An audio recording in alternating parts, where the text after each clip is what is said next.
dar uma depurada, né? As pessoas ou vão viajar mais tarde ou não vão. Mas muito obrigado pela presença de todos. Eu vou viajar, mas vou depois da palestra.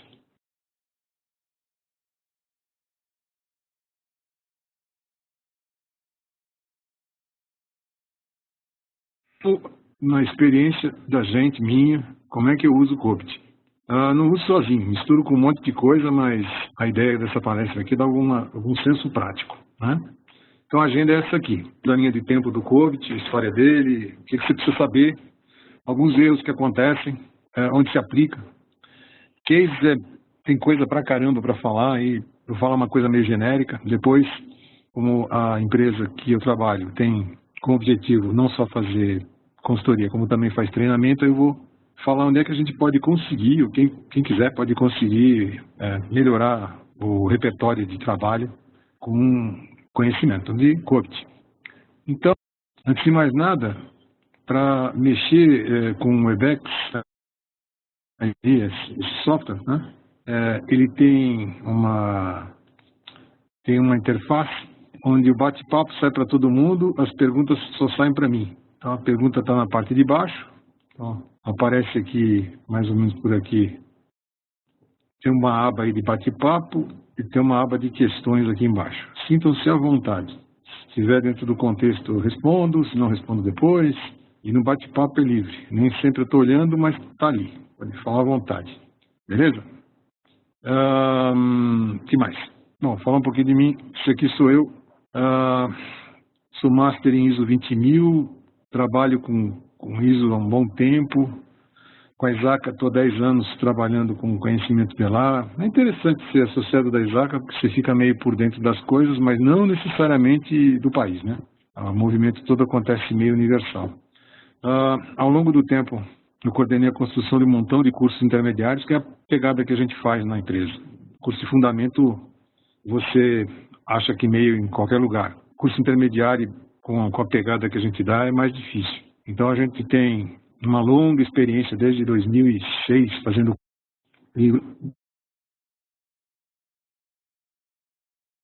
2011, a gente começou a fazer curso com ensino à distância em EAD.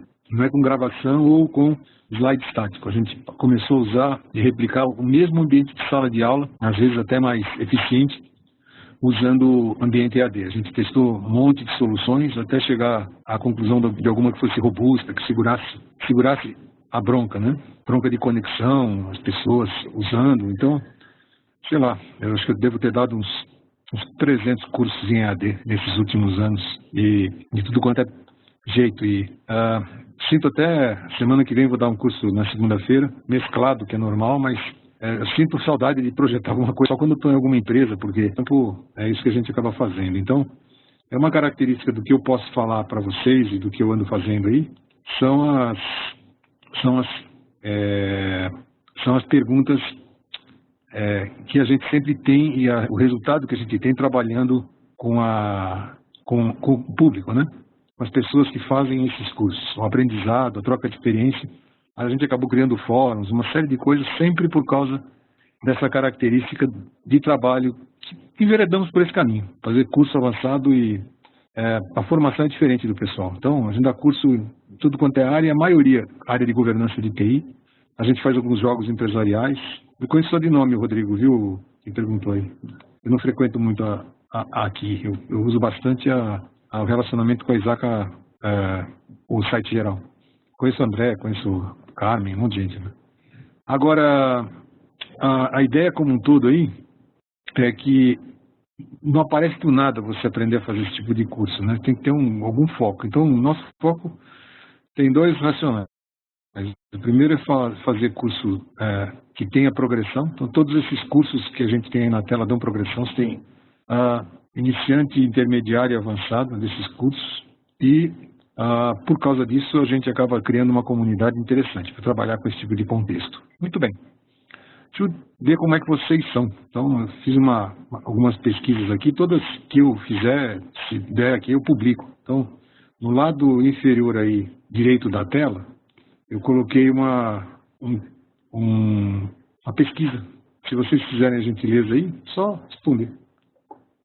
Aí eu consigo ver qual é o público. E nos cursos a gente faz isso também, porque é difícil você falar no escuro, né?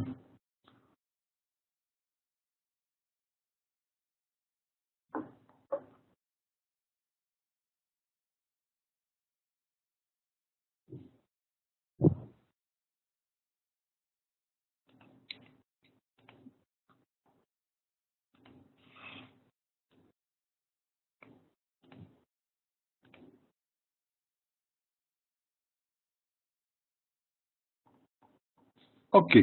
Então, deixa eu ver como é que foi aqui.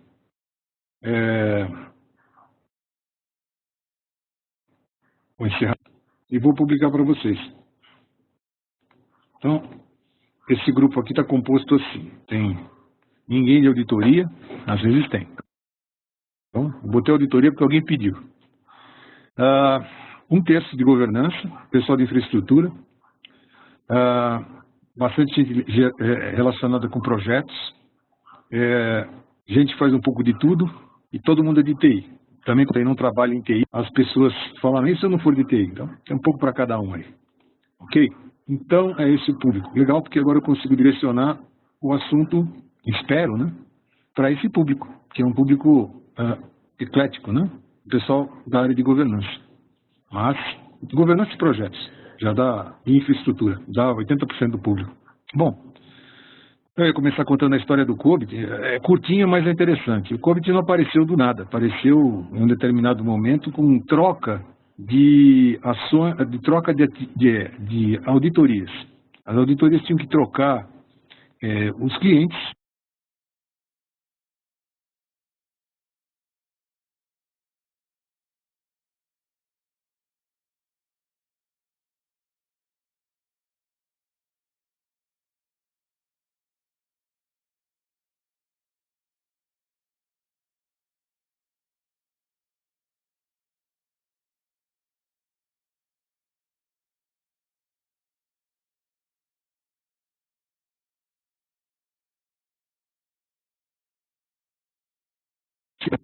Então era só isso, mas não durou muito e já deu para perceber que só coletar informação era pouco. Então é bem do racional da Isaka, construir mais coisas. Então, logo em seguida, construíram, 2 anos depois, uma versão nova com uma camada a mais que dá a experiência de controles. Então, antes de mais nada, não adianta você fazer algum tipo de gestão, né, de soltar os cavalos sem rédea.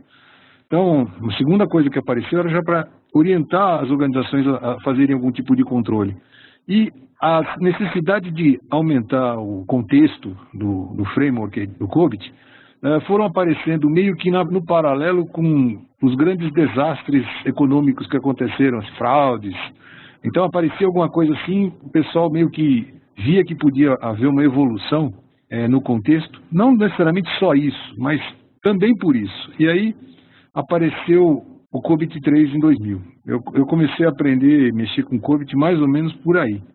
E era interessante que você tinha uma quantidade de documentos assim que você parecia tecladista de banda de rock. Você tinha um monte de coisa para olhar para chegar mesmo a uma conclusão. Não era muito fácil de trabalhar com a documentação.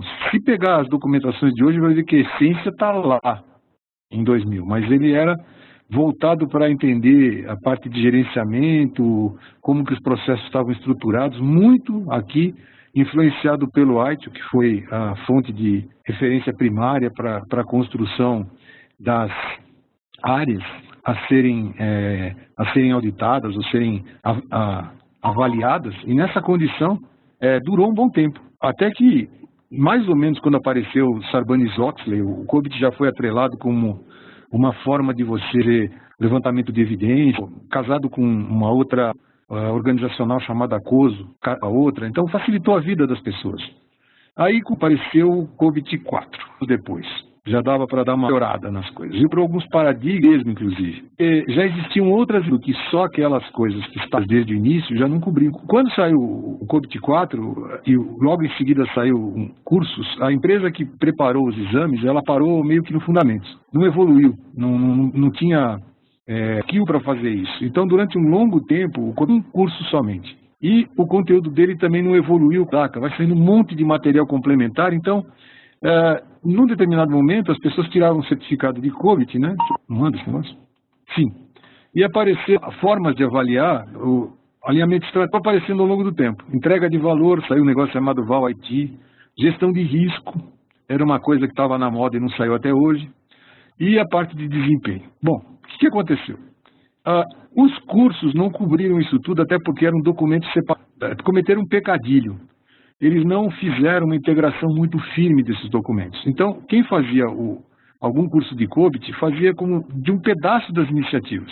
A parte que adensava mais para a segurança ficava muito raso. O cursinho de fundamentos não cobria isso. A parte de gestão de risco também não, e a parte do valor de TI, que seria a governança, na essência da palavra, não cobriria. Então, as pessoas que aprenderam a lidar com o COBIT 4 viram esses outros documentos como uma coisa paralela, e não uma coisa principal, ou agregar. Pouquíssima gente teve a oportunidade de usar, e eram documentos bem interessantes. Perdeu-se até o passo com esses documentos, porque cada área começou a defender ideias que não estavam muito concatenadas. Então, isso foi o motivo, inclusive, para poder posicionar o COBIT como ele sempre se viu assim, um ponto central, evoluindo isso num pacote só, chamado COBIT 5. Então, quem fez algum curso de COBIT 4 não joga nada fora, mas viu um pedaço da coisa, não viu tudo. A parte que evoluiu em termos de desafios organizacionais, não houve cobertura naqueles documentos, nem por efeito de prova e nem nos documentos em si. Era tudo meio paralelo. Então, não é que foi um trabalho em vão, foi um trabalho que não teve a densidade que poderia. Porque esses assuntos aqui, né, VAL-IT, a parte de risco e a parte de segurança, não tinham sido incorporados. Então, as pessoas às vezes falam assim, dá para eu fazer, deixa eu só avisar aqui para as pessoas ativarem o som. Quem não estiver ouvindo, ative o som. Vai sair.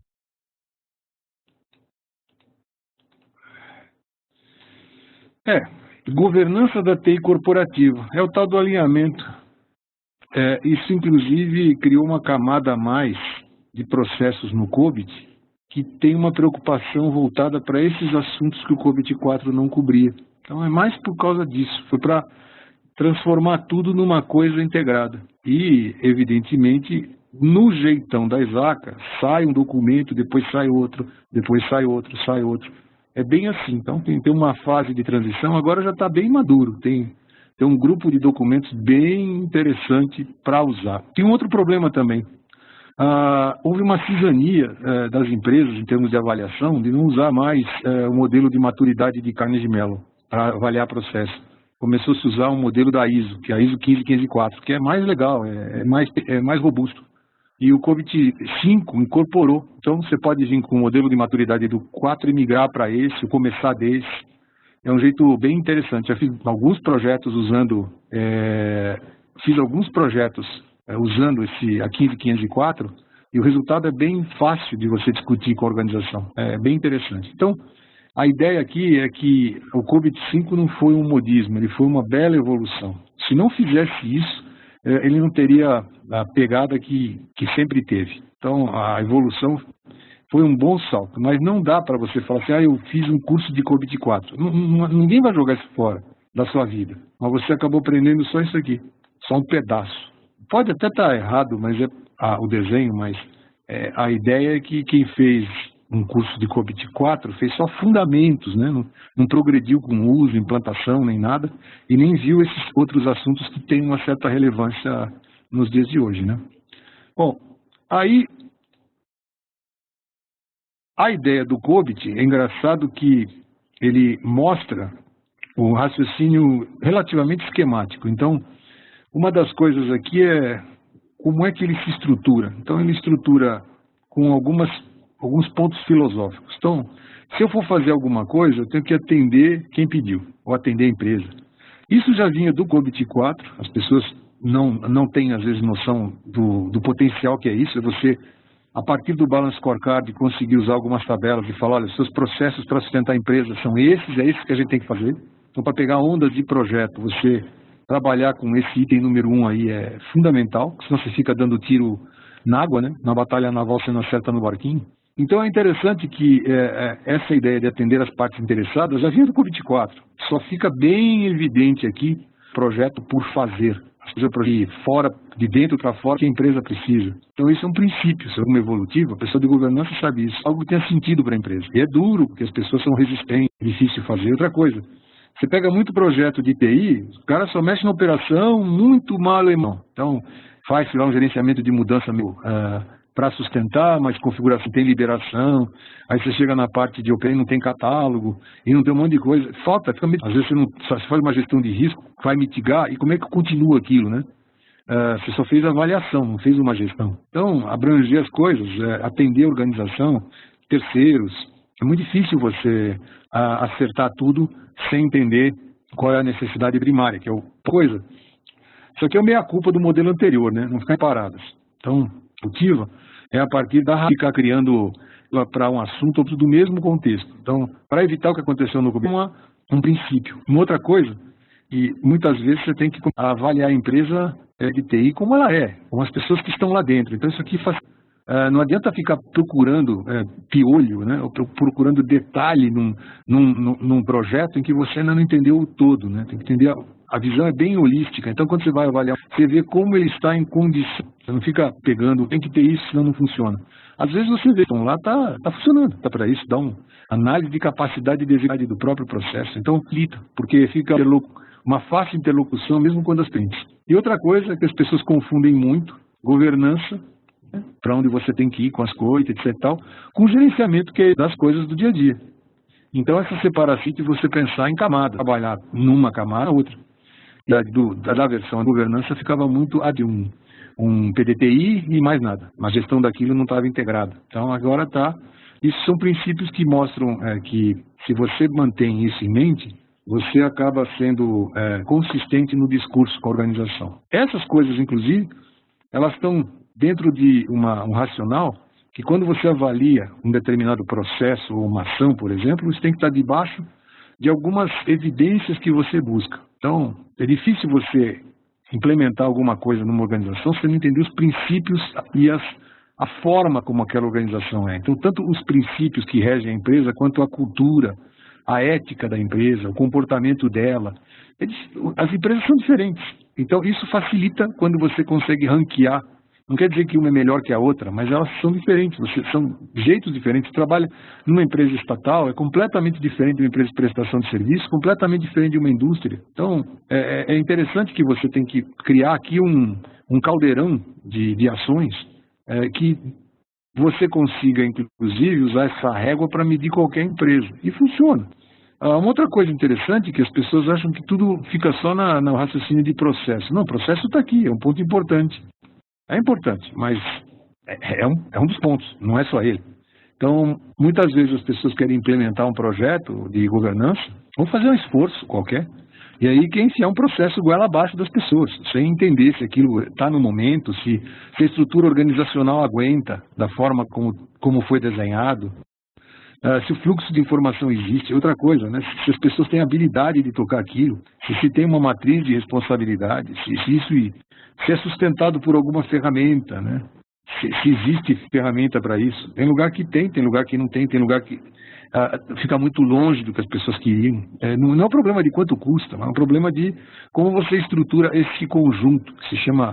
Aqui tem um monte de tradução. Eu vou ter facilitador aqui, já vi com habilitador, é enabler em inglês. Então, como é que você permite que as coisas funcionem? E esse contexto é mais ou menos o que você avalia quando determinado processo, determinada área que tem que prover algum tipo de serviço ou de sustentação, você vai avaliar por esses racionais. Às vezes não tem processo, mas tem política na empresa. Isso acontece muito. Tem uma política que as pessoas não conseguem desdobrar em procedimento porque tá faltando algum tipo de orientação para isso. Às vezes você tem a coisa instituída, mas não está sistêmica. Então, esse modelo aqui que permite raciocinar de forma sistêmica. Isso aqui ligado com ISO 20000, por exemplo, é uma baba para instalar. É extremamente fácil. Você avalia por isso, pega o 20000 e implementa o mínimo. Mas funciona plenamente, assim, com velocidade acima do que as pessoas imaginariam que daria para fazer? Implementar coisas em semanas, assim, mudar comportamento.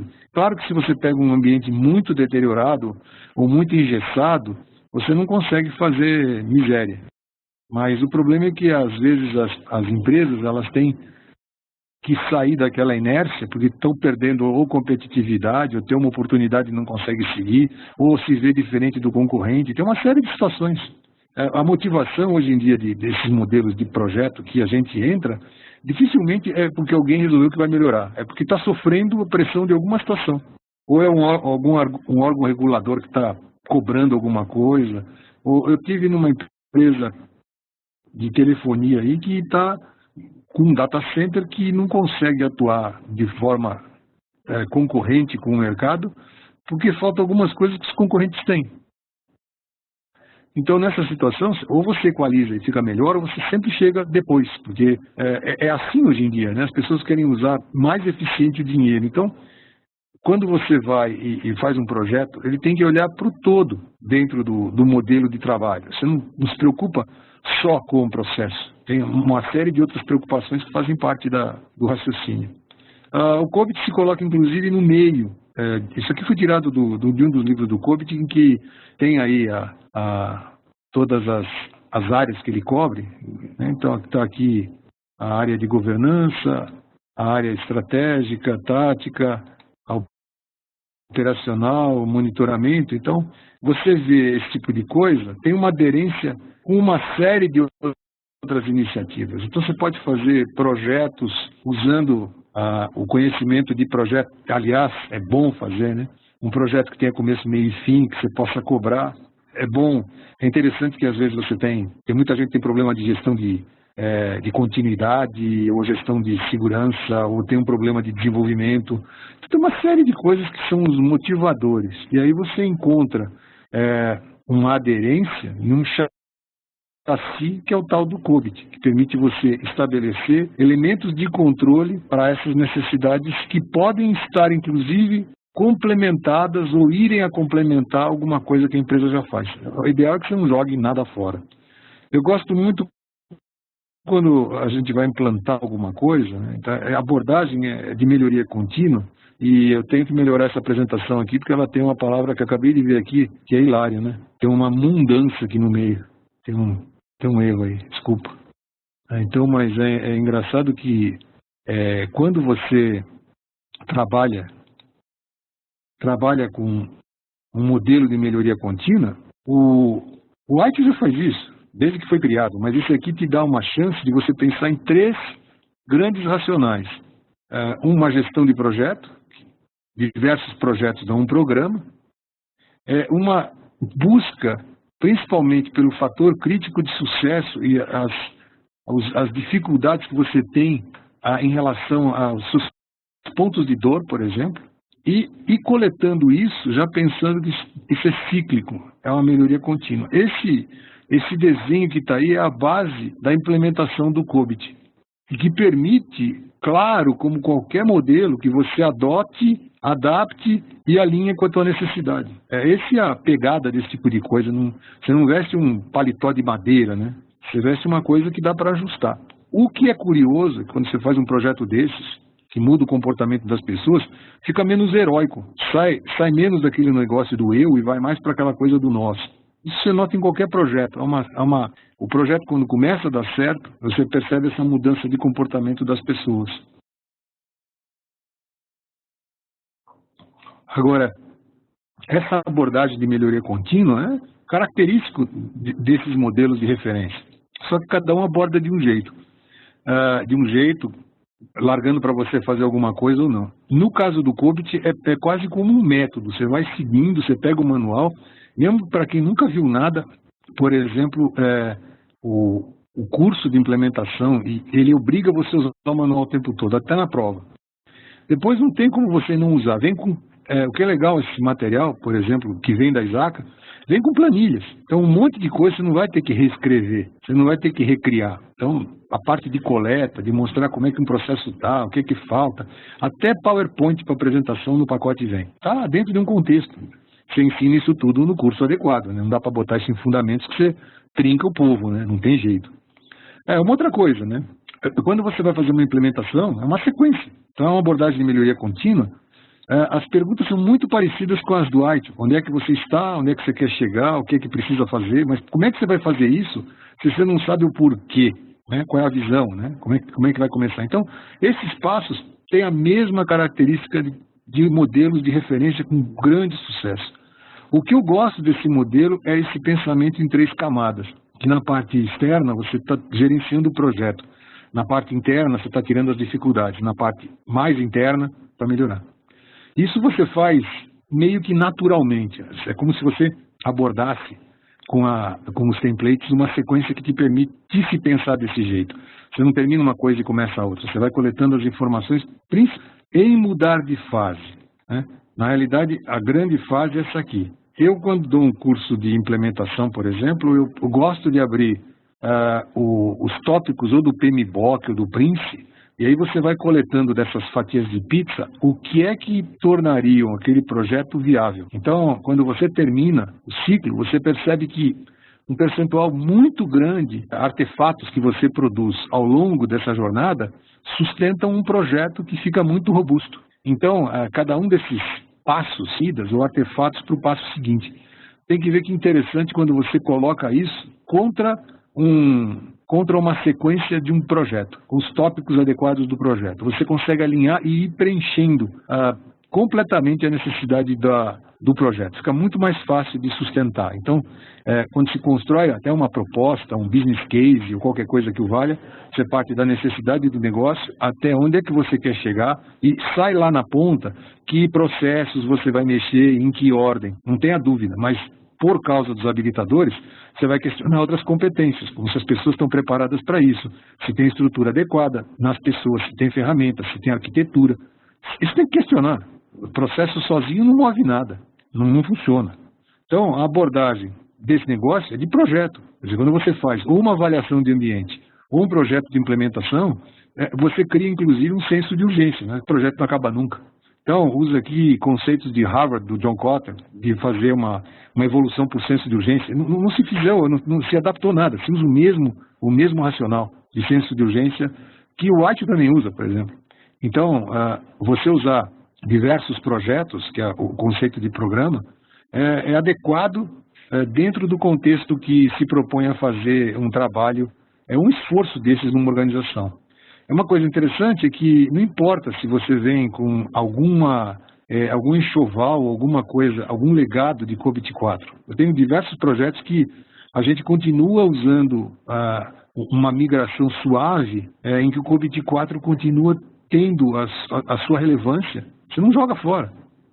Dá para mesclar o COBIT 4 com a 15.15.4 e você faz isso de uma forma muito adequada, né? Você entrar e fazer a combinação aqui, dá uma liga normal, né? Você estabelece um modelo que vai fazer as coisas funcionarem. Tem uma pergunta aqui: qual o melhor método para se fazer a análise de ambiente do cliente? Primeiro, que o cliente queira que seja feito, né? Então tem que ter um certo patrocínio. Você faz um kick-off, vai lá, mostra o que é que vai ser feito, explica para todo mundo, vê quem faz o quê. Faz uma série de entrevistas, não é uma quantidade estupenda de entrevistas. Mesmo em empresas grandes, você não se entrevistar uma horda de gente. Você entrevista quem parece significativo e, a partir dali, o seu ambiente, por essa perspectiva. É um trabalho de menos de um mês para dar esse tipo de diagnóstico, sem interromper, sem atrapalhar a vida de ninguém. Claro que dá para fazer em ritmo acelerado, mas nunca ninguém quer. Todo mundo quer entender que isso é um estágio interessante neste processo. Se pega o que tinha adiante, se levanta muito esforço desconjuntado. Às vezes esforços na contraposição do que precisa ser feito. Você faz um monte de coisa que precisava fazer, mas o que precisava mesmo ninguém fez. E aí você, na realidade, tem que ter aqui, tem que ter um escopo, né? E o que vai ser feito, como você vai fazer. E outra coisa interessante, não adianta deixar as pessoas de lado. Então, planos de comunicação, que já vem pronto no COBIT, está pronto, pelo menos na parte de processo. Aí você faz o plano do projeto em cima, né? E a saída disso você mostra principalmente as evidências em que estágio está, o que você quer melhorar. Então, Mesmo quando você termina de fazer a avaliação, você não vai mudar de ideia em relação ao que precisa ser feito. Pode dar uma ajustada, mas você vai fazer projeto em ondas. Sai uma primeira onda, sai uma segunda onda, uma terceira onda. Coisa de um ano e meio, 2. E não tem milagre, né? Mas tem que ter algum tipo de pegada para começar. Tem que fazer coisas que deem resultado logo no começo, senão todo mundo fica vaiando. É que nem técnico, esses projetos é que nem coisa de técnico de futebol, sabe? Você tem que saber que tem que mostrar coisas que dão algum valor, alguma vitória, porque senão a claque começa a vaiar. Uma outra coisa interessante é que existe esse modelo de avaliação que é pronto, em cima da 15154. Então, você não precisa pegar a aridez da 15154 e comer. O PAN, que é o modelo de avaliação de processo, ele é prontinho. Então, você pega o processo que tem que ser avaliado e ele mostra onde você tem que mexer, que controle você tem que colocar. Deram uma boa balizada e tem, inclusive, documentos intermediários como foi construído isso.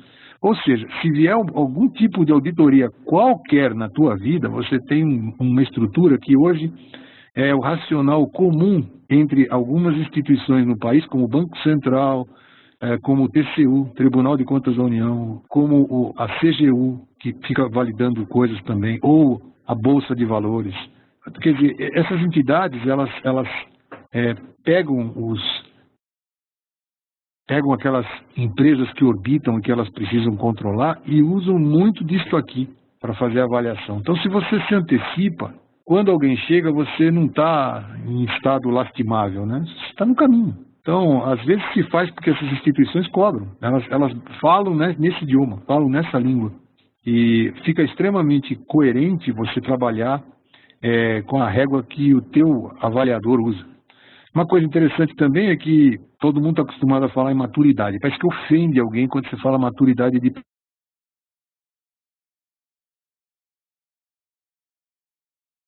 Então, parece foto de gordo, né?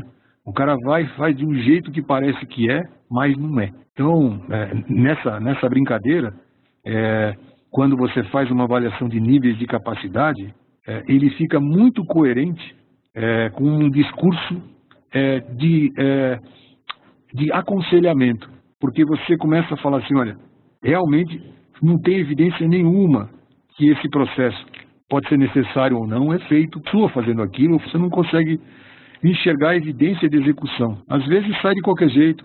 Antes você percebe que a cidade ali já tem um pouco de gestão, mas não tem um modelo sistêmico por trás daquilo. As pessoas patinam um pouco. Então, ir buscando essa evolutiva fica uma coisa bastante... Até porque é que quando você vai avaliar um processo, ele é sujeito à idade de execução dele, à melhoria que ele precisa propor, porque normalmente você quer ter alguma coisa gerenciada. Quando você já atinge este nível aqui, já é processo, você não está buscando um número mágico, você está querendo buscar um resultado estrutural, né? É isso. Agora, como é que a TI é vista na empresa de vocês? Isso aqui é anônimo, então se vocês quiserem contar alguma história aqui, pode contar à vontade, que eu não tenho, eu já fiz para ser anônimo só para a gente fazer uma espécie de benchmark. Então, eu coloquei perguntas assim, bem capciosas aqui, opções capciosas. Vê se vocês conseguem, como é que vocês veem, às vezes sai, eu já fiz a pesquisa um monte de vezes, sai tudo quanto é jeito o resultado, não tem assim a melhor, não adianta todo mundo falar, a minha é maravilhosa.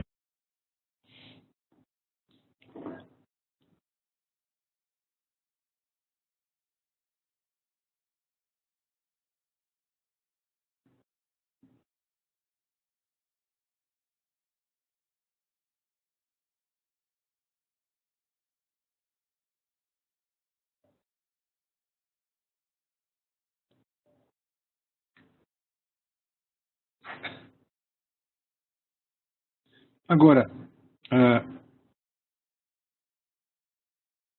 80% das pessoas responderam, eu vou encerrar, tá?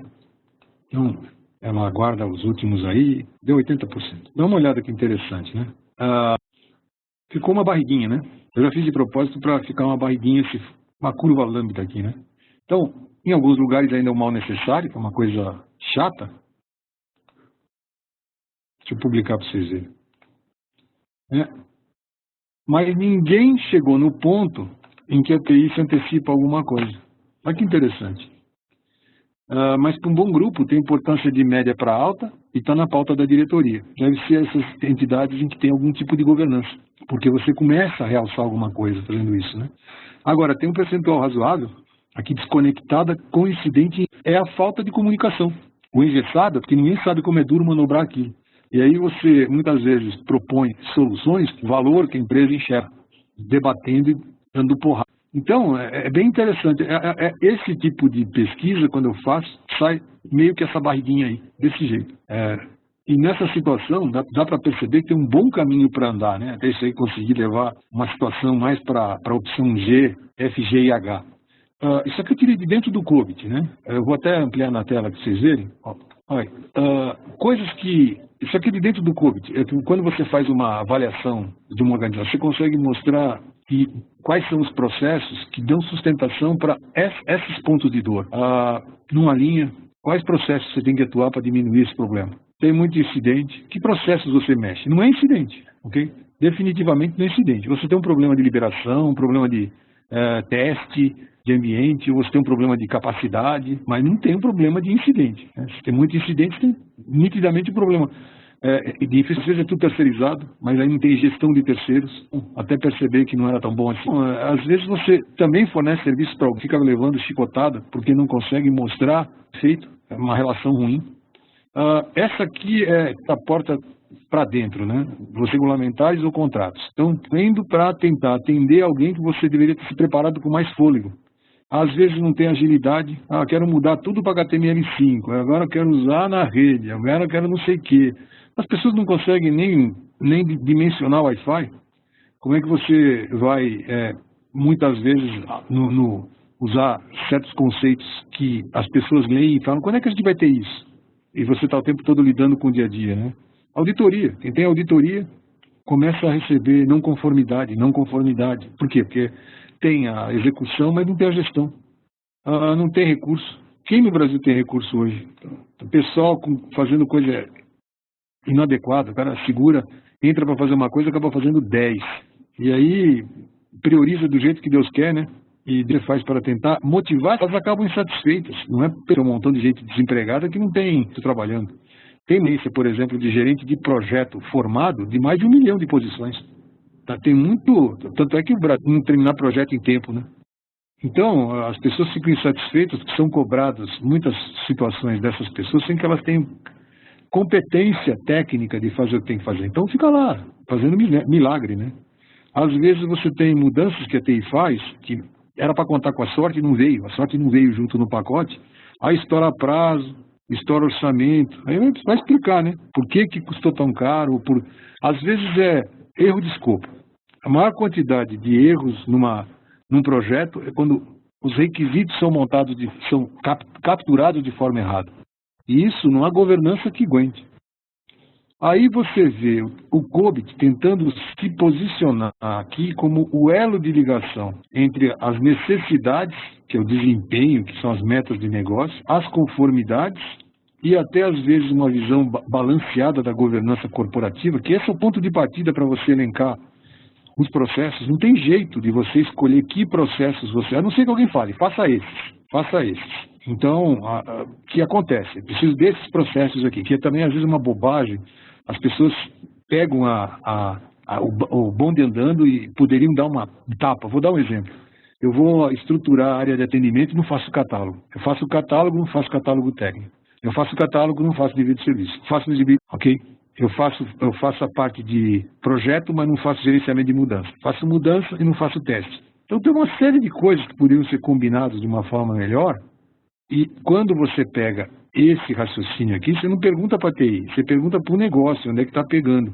E existe um negócio dentro do COBIT há muito tempo, que chama cascateamento, que a partir dessas necessidades do negócio, você determina quais processos sustentam aquilo. É bem científico. Uma coisa quando as pessoas veem isso, parece que perde o ar. Mas é bem legal fazer isso. Porque você dá uma orientação que o auditor faria para você, ou alguém de fora faria para você, ou alguém pode fazer para você como eu faço. Ver onde é que está pegando, né?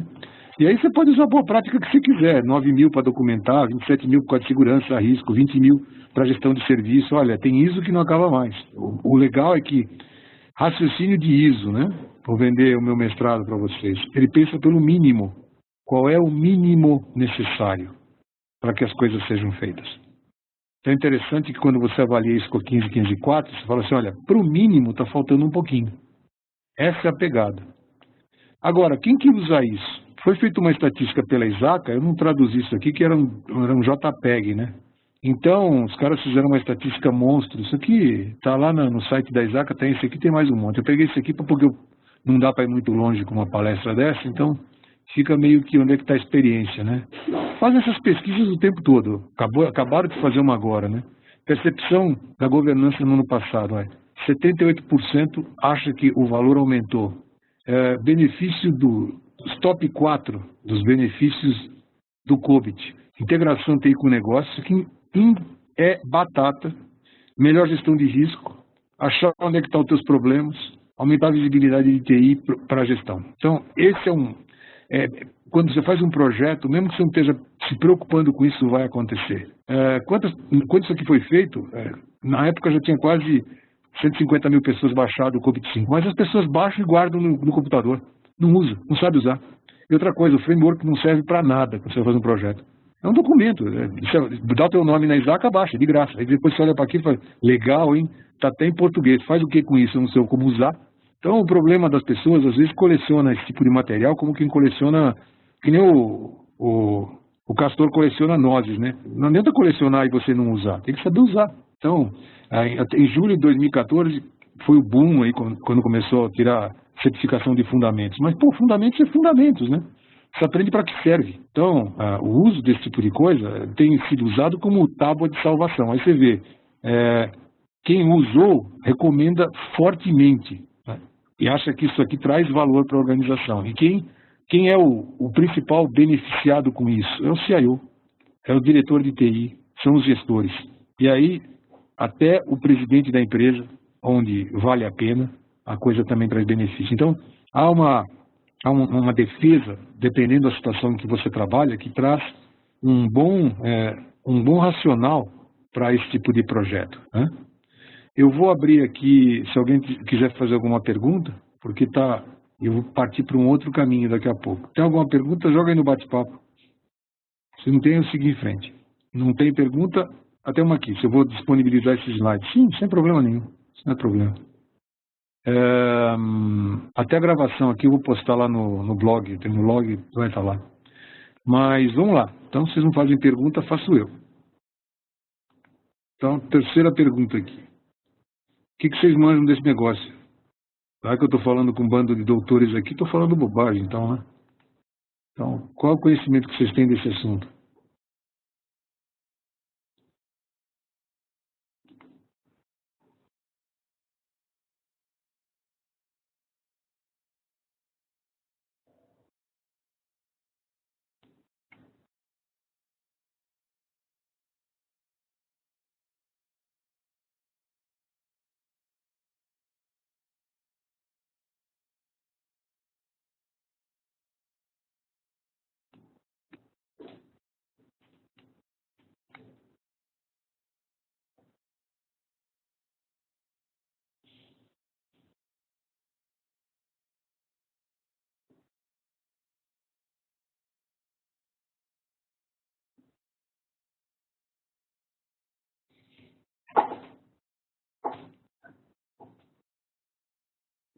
Bateu meus 80% aqui, deu mais, deu 83%. Então eu vou encerrar aqui e vou mostrar para vocês.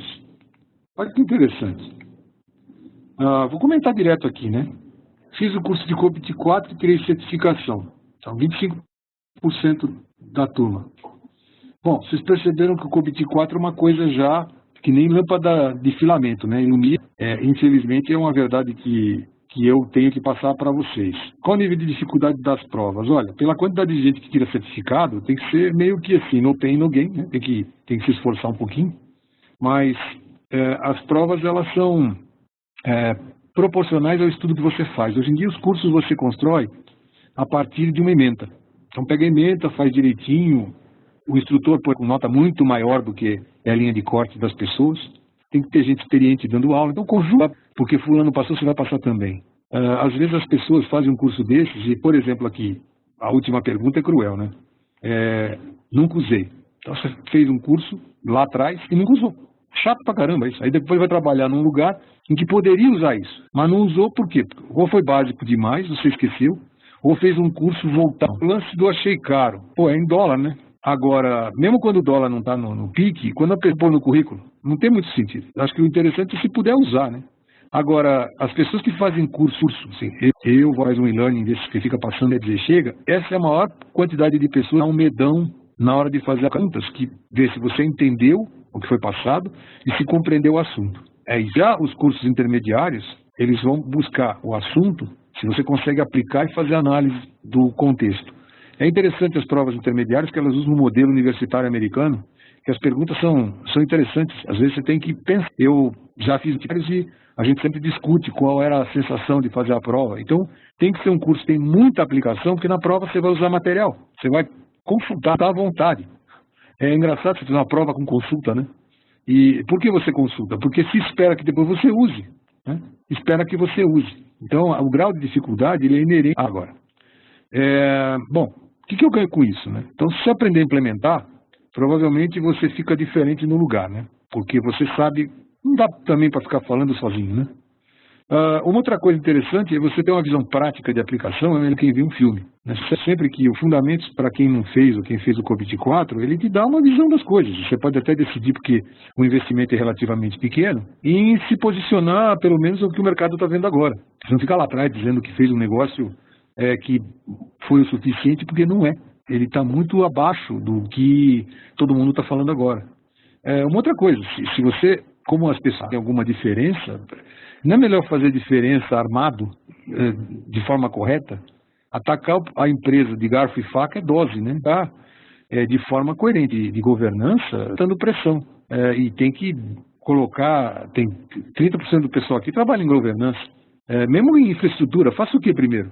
Né? Então, nessa situação, você tem que imaginar que, com esse tipo de conhecimento, você tem que entrar apto a poder ajudar a empresa a, pelo menos, priorizar o que deve fazer em relação às suas ações, o que você consegue.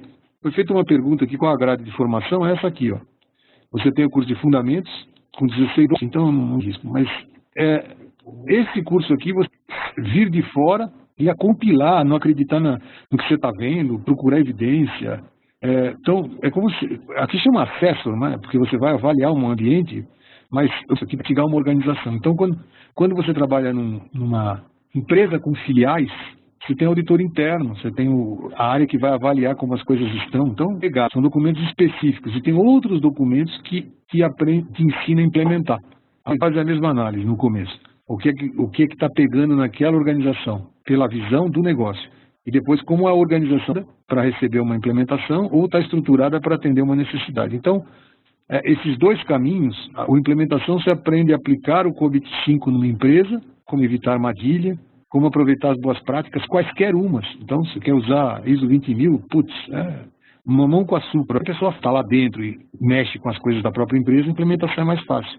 Se trabalha numa empresa que tem que ser um pouco mais criteriosa no que está sendo feito, que recomendar o que deve ser feito e procurar evidência, o outro tem mais pegada. Se você pega esses públicos e troca eles de sala, então, o que é que sai mais? Pode ter essa pergunta também, né? Esse aqui, o de implementação no Brasil, as classes estão se sucedendo. Acho que eu já dei umas 10, talvez mais. O Felipe deve ter dado umas 5, 6. Então, a gente deu há 2 semanas atrás, 2, 3 semanas. Então, o que a gente, inclusive, está fazendo com esses cursos, a primeira vez, assim, para pegar o jeito do curso, tudo, não colocar muita variável. Hoje em dia, putz, a gente só soca tranquilamente, bate em todo mundo virtualmente. O pessoal apanha bem fazendo esses cursos, porque tem que mexer, tem que aprender. É legal. Banco aqui em São Paulo, 2, 3 semanas atrás, um banco. O pessoal de auditoria do banco queria aprender e todo mundo de COVID-4, coisa do Arco da Velha lá, quando viu que tinha essa saída, toma até um mais fácil quando você trabalha com material estruturado. Então, tem de tudo. Te perguntar se faz diferença, porque ajuda a direcionar esse negócio. Pronto. Queria saber se isso tem algum sentido para vocês.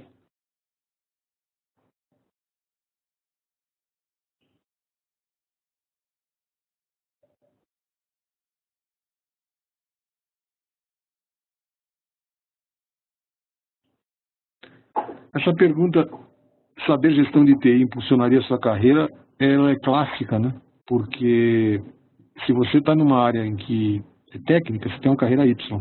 A hora que você vai para uma carreira, as coisas começam a pegar, tem diferença. Como eu dou muito curso, as pessoas trocam ideias sobre esse assunto, né? Então você percebe que acontece isso inapelavelmente, né? Quem chega com condições de sustentar uma organização acaba mostrando e tendo mais oportunidade de aparecer na foto, né? Isso é normal. Olha, não tem mercado para tudo. Às vezes as pessoas se preferem para enfrentar o mundo lá fora. Deixa eu mostrar para vocês como é que a gente faz esse tipo de coisa, né? Para acabar essa palestra. Primeiro, a gente não faz curso teórico. Também não quer ninguém dormindo na frente de tela de computador. Então, também não é para concurseiro.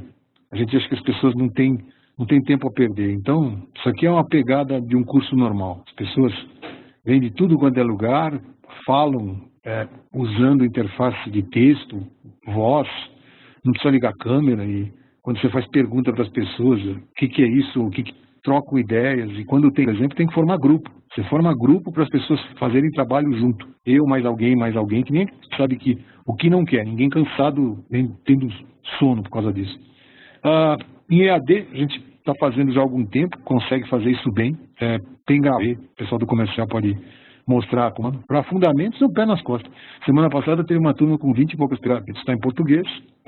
A gente prepara as pessoas para isso, espera que elas passem, né? E então tem que contextualizar, até porque o fim não é a prova, o fim é o uso. E quando você vai usar o de implementação ou de acesso, eles têm uma pegada diferente, eles têm 2h30. É um exame mais difícil. Não necessariamente você precisa fazer. Às vezes você vê que é alta. Então, é fair, pelo menos isso, né? O exame é feito com consulta, obrigatoriamente. Senão você não consegue ir, de jeito nenhum. Então, você fez a anotação durante o curso, funciona bem. Em resumo, eu quis passar rápido esse negócio aqui. A gente faz esses cursos normalmente mesclados. As pessoas trabalham ou conosco e mais alguém fora. E as pessoas podem fazer em casa. Só tem uma coisa a comentar, né? Não é porque vai fazer em AD que vai deixar lá falando. Esses cursos têm tem de tudo nos cursos. Quem está convicto de que vai aprender. E que quando a gente faz à noite, faz da gente. E quando faz da semana, pelo menos por enquanto. Fica muito longa as pernas do curso e as pessoas acabam deteriorando um pouco o aprendizado. Já perguntaram quando é que custa um negócio desse? Se vocês ligarem para lá, o exame de foundation não tem consulta nenhuma, né? Não tem jeito. Tem que perguntar se você entendeu. Não tem consulta. Tem que estudar um pouquinho. Normalmente, quando a gente faz o curso de fundamentos de COVID, a gente recomenda com o material que a gente dá que as pessoas estudem mais uma semaninha. Depois faz a prova. Aí a chance de passar é grande. Porque tem gente que chega sem conhecimento nenhum. Aí dá um monte de coisa para aprender, para deglutir. Como é que você quer fazer isso em 2 dias? Não dá, né? Tem que aproveitar um pouco aquele momento, inclusive já entronizar um pouco. A gente faz isso com raciocínio de pacote, né? Não tem site para simulado, a gente só usa os simulados oficiais. Isso é um raciocínio meio de concurseiro. Eu advogo ensinar, não a fazer. Não tem bridge nenhum, não tem sentido fazer bridge. Mesmo para quem fez bridge de V2, V3, hoje em dia, aquilo era, a pessoa aprendia metade da música, vinha muito defasado. Outra coisa, não vai mudar nada 2 dias na vida de uma pessoa se ela vai repaginar as coisas. Ou faz 4 à noite. O último curso a gente fez segunda, quarta, segunda e quarta, porque dava e ficava legal fazer assim. Então, não é uma coisa que vai matar ninguém. Eu acho que aprender não ocupa espaço, né? Para quanto custa? Custa isto, ó. Então, a pessoa faz onde ela quiser. Esses são os preços correntes disto. É um preço melhor que muita gente que a gente tem por aí. Muita gente está com preço pior que isso. E acesso ninguém tem. Não tem nenhuma base regular, não tem tudo. Em lugar nenhum. Nenhum. Quem diz que tem, não tem turma, não fecha. Em implementação tem muita gente que monta a turma e não fecha. A gente está indo para a 11ª ou 12ª turma. Já tem uma baita experiência para isso. Então a implementação tem essa pegada. Para quem veio, a gente tem uma oferta. A gente que é gente no intermediário, então a ideia é, se você compra um pacote, a gente dá um desconto pesado no curso de COVID. Já é barato, fica mais barato ainda. Eu não tenho aqui como mandar proposta para ninguém, na realidade também não é transformar isso numa oportunidade. Se alguém quiser mais informações, não é proposta. Se alguém quer mais informações, está aqui. Quiser saber mais, sim ou não, o prazer de tê-los aqui, evolução, se para a maior parte das pessoas faz diferença, começa a avaliar. Pode ser uma circunstância interessante em não deixar para muito depois, né? Começar a fazer uma coisa que te qualifique onde você está e que permita você ter um reconhecimento mais fácil. Quem faz esse tipo de curso, o pessoal realmente depõe lá que foi gratificante, que foi bem, que depois continuam conversando, né? Onde já usou, onde não usou. Uma coisa mais curiosa é que às vezes, para quem dá esse tipo de instrução, é bem interessante. Agora, tem que fazer diferença na vida das pessoas, né? Quando muita gente acha que faria diferença, não vai cair do céu. Definitivamente, o investimento na gente tem que ser aquele que a gente tem que carinho. Alguém vai acabar fazendo e lapidando melhor as possibilidades, né? Bom, sobre o que prefere, eu fico aqui aberto para perguntas. Fico à disposição para qualquer pergunta, acho que a gente cobriu aí. Eu só peço desculpas que eu tinha projetado aqui. Ok, gente? Deixa eu ver se tem alguma pergunta aqui. Obrigado. Ok, então, obrigado a todos vocês. Legal? Então, boa noite.